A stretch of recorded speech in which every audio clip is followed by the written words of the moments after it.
Hi, and welcome to another video from a plaintruth.info. Today I want to get some information out about the top Vatican astronomer, Jesuit astronomer, a guy named Guy J. Consolmagno. It's the Jesuits who run the astronomy. It's the Jesuits who tell us the story of their cosmology about Earth and also control the Big Bang Theory. It all comes out of the Vatican. In fact, very few are aware that the Vatican is the largest and longest owner of patents for telescopes and observatories. In 1600, as we'll get into a little while later, the Vatican established the first observatories in the United States. In 1540s, right after they founded the Loyola St. Ignatius Society of Jesus, they went into India and Chinese to teach astronomy. But what I want to focus on today is Father Consolmagno and his bio. I mean, this guy is a rocket scientist, if you want to call it, degrees in MIT, University of Arizona, doctorate, Harvard University, taught there, MIT, joined the Peace Corps. He entered the Society of Jesus, took vows in 1991. And also that an asteroid was even named after the guy. The International Atomic Union named it as Little Guy. He's a popular speaker as well, a writer of popular science, because it's all fiction, folks. He's been a guest in honor at several science fiction conventions. And he also has an honorary doctorate from Georgetown University, the head of the Jesuits. So you can see this guy is fully infiltrated into the Jesuits and the Jesuit story. He's also known as the Pope's astronomer and was named by Pope Francis to be the director of the Vatican Observatory in 2015. So let's hear what he had to say in 2008 in this very telling story about how they're coming out with the Flat Earth story, and we'll get into that a little more after we hear him talk. A couple of years ago, I was asked to do a Bible study group. I'm thinking Catholics don't do Bible studies, you know. And to do a Bible study group in Houston. I'm going, Catholics definitely don't do Bible studies in Texas. To do a Bible study group in Houston with a bunch of astronauts. Astronauts, oh, I could do that, yeah. So I wound up at a dinner evening of about 12 couples, all of them astronauts and spouses. One of the guys, half of them were Catholic as it turns out, so much for Catholics not doing Bible studies. One of the guys came up to me and said, you know, I just want to let you know, I believe in the absolute truth that creation was made in the 6 days just as described in the book of Genesis. And that's my religion. I just want to let you know that ahead of time. And I'm thinking, you know, have you actually read Genesis? Where it says the world is flat and it's covered with a dome and there's water above and below the dome, you know. Where does the shuttle go? How come you don't get wet? But then he told me a little bit more. He said, you know, before he was an astronaut, he was a test pilot. Test pilots, you don't want to have the habit of creatively reinterpreting their written instructions. Just another owner's manual. Because that's the way they view the world. Whereas in the ancient world, you know, what are the oldest books we have? The Iliad, the Odyssey, they're poems. They're books of poetry. And the world was interpreted in terms of metaphor and simile. And of course, the crazy thing is, science itself is metaphor and simile. Newton's equation for the fall of a rock due to the laws of gravity is a poem. It says the path of this falling rock is like the solution to this equation. It's not that they're the same thing. In solution to this equation. It's not that they're the same thing. You know, the sad thing of that statement about evolution being proved, evolution is not going to be proved. Nothing in science is ever proved. Nothing in science is ever proved. Science describes, it doesn't prove. I've got two really thick books on my shelf back in Castor Gandolfo. One of them is a Bible, and the other is a book by Misner, Thorne, and Wheeler called Gravitation. And this is, you know, about that thick, and it's all about Einstein's general theory of relativity. The Bible's 3,000 years old. The Gravitation book is 25 years old. The Gravitation book is out of date. It's obsolete. The Gravitation book is out of date. It's obsolete. Science books go obsolete. They're supposed to. You know, 1,000 years from now, our science, our understanding of evolution, our understanding of the solar system, our understanding of the Big Bang is going to be completely different than what it is now. I hope.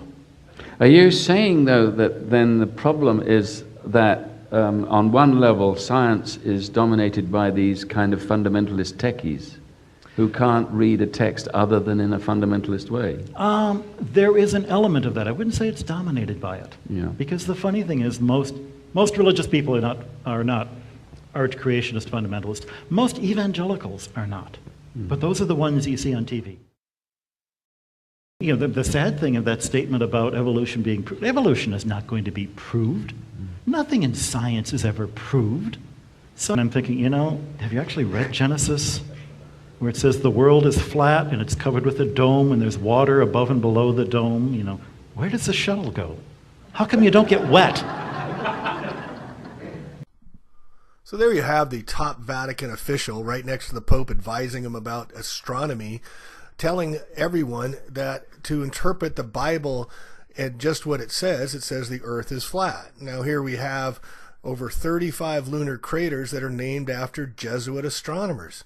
These guys have been rolling and telling the story of our cosmology about a heliocentric Earth for 500 years, portraying themselves as the bad guys who were proven wrong by science.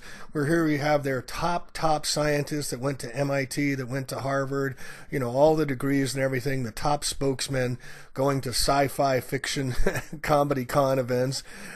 You know, here's a guy saying seriously that, you know, we got to take the Earth as being flat, and that the genesis of our evolution is going to show that gravity is debunked. He hopes. This is what the man says. But here you can see that the Lucifer Project is a satanic telescope taking over Indian Native American burial grounds for their purposes. And then look at the history, folks. Look at the history of all the astronomers since the 1540s that have gone all around the world, the Jesuits, who have preached their version of the heliocentric theory. This is how it all got started. I'll put this in the show notes, but just look at from the 1650s all the way through to the 1900s into the 20th century with Einstein. These guys were all influential around the world. The Jesuits were telling the story of the heliocentric story, which allegedly that Galileo and Copernicus had completely debunked. Does that make a sense to anyone of why the Vatican and the Roman Catholic Church and the Jesuits would be promoting and observing the stars in the heavens when the Bible is their book that they go by? Well, there was a reason for doing all this that we'll get into in a minute.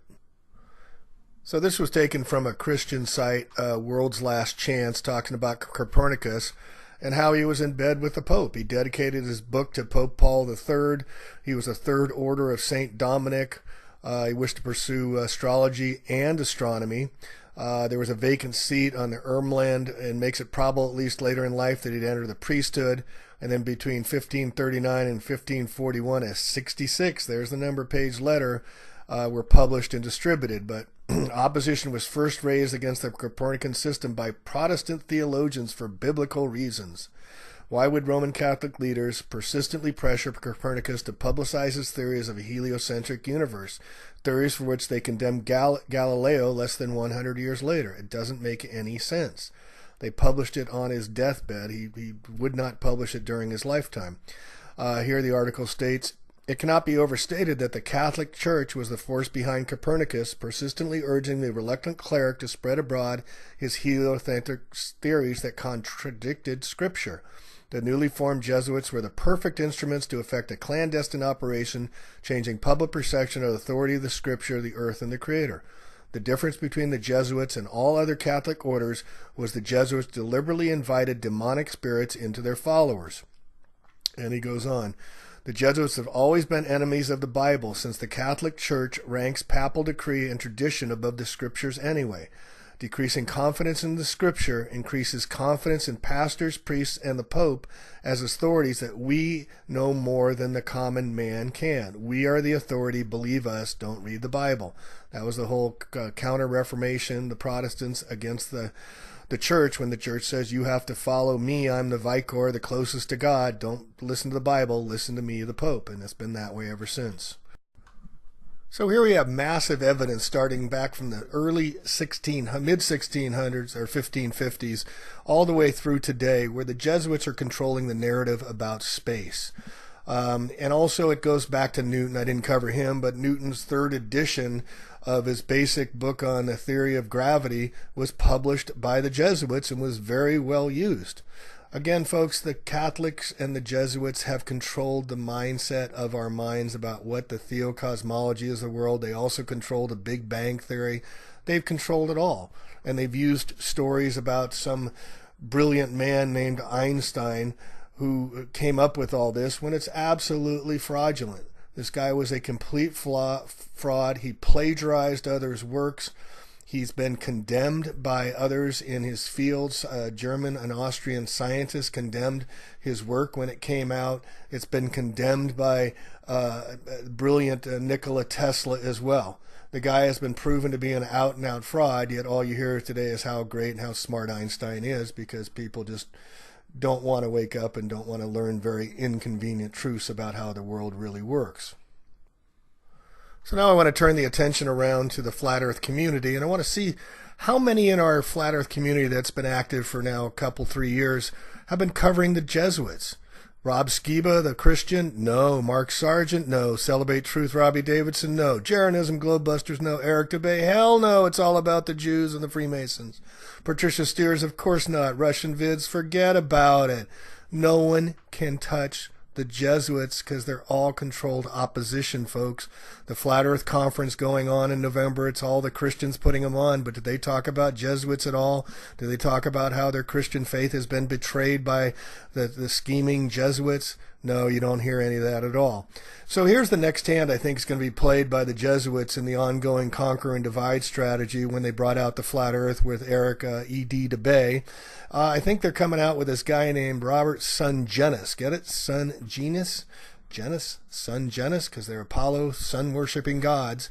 There's these books came out starting in, I believe, 2013, 2014, and it's all talking about geocentrism. It's not talking about a flat earth or an infinite plane as a newly created meme as by the Infinite Plane Society and all the baloney going on with Math Powerland and the using his name in billboards. No, this is books coming out, somewhat scholarly books. I have them, and they're not that well scholared or written well.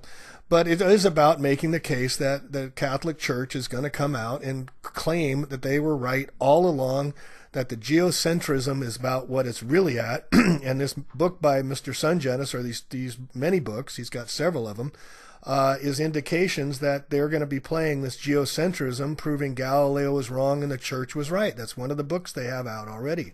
So is this priming the pump? Is this getting us ready for the next meme? And we're going to argue now with all the flat earth apologists out there that I just listed. Are they going to start arguing back and forth now?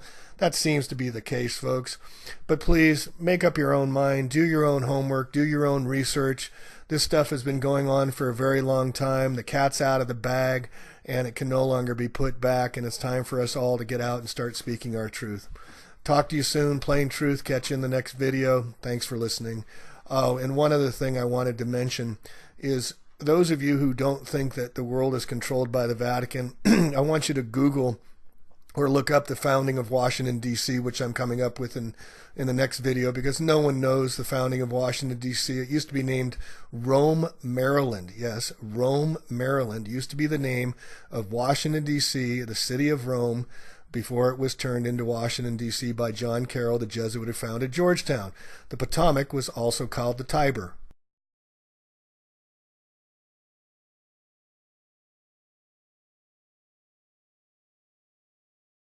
Humans, for the most part, don't have a clue. They don't want one or need one either. They're happy. They think they have a good bead on things. Well, why the big secret? People are smart. They can handle it. A person is smart. People are dumb, panicky, dangerous animals, and you know it. 1,500 years ago, everybody knew the Earth was the center of the universe. 500 years ago, everybody knew the Earth was flat. And 15 minutes ago, you knew that people were alone on this planet. I wanted to announce my book launch today, Flat Earth Investigations into a Massive 500-Year Heliocentric Lie. It's 180 pages. I'm offering the book in both black and white and in color. I'm covering many topics, including the 5,000-year history of flat Earth theocosmology, also covering what the heliocentric theory is and why it doesn't make any sense upon even the most curious of examinations. I'm also include a lot of quotes from the Bible, from the Quran, about flat Earth cosmology, also including the ancients' cosmology by the Cherokees, the Mayans, the Toltecs, the Asians, the Far Easterns, the Vedics, the Tibetans, the Norwegians, all had flat Earth cosmology that we were never educated about in school, and I find that also very curious, but you can learn in this book. I also cover many of the different subjects that we've talked about in Flat Earth over the past few years. Onward, Flat Earth Nation, onward. They must have been founding members of the Flat Earth Society. They would not have believed that the world was round. They must have been founding members of the Flat Earth Society. They must have been founding members of the Flat Earth Society. They would not have believed that the world was round. They would not have believed that the world was round. If I say that the world is round and someone else says it's flat, that's worth reporting. Or half to one of each side. And if someone says the Earth is round and someone says the Earth is flat, at some point you're going to make a judgment. The Earth is flat, people, is just flat out wrong. Hey, is it worth it? Oh yeah, it's worth it. If you're strong enough.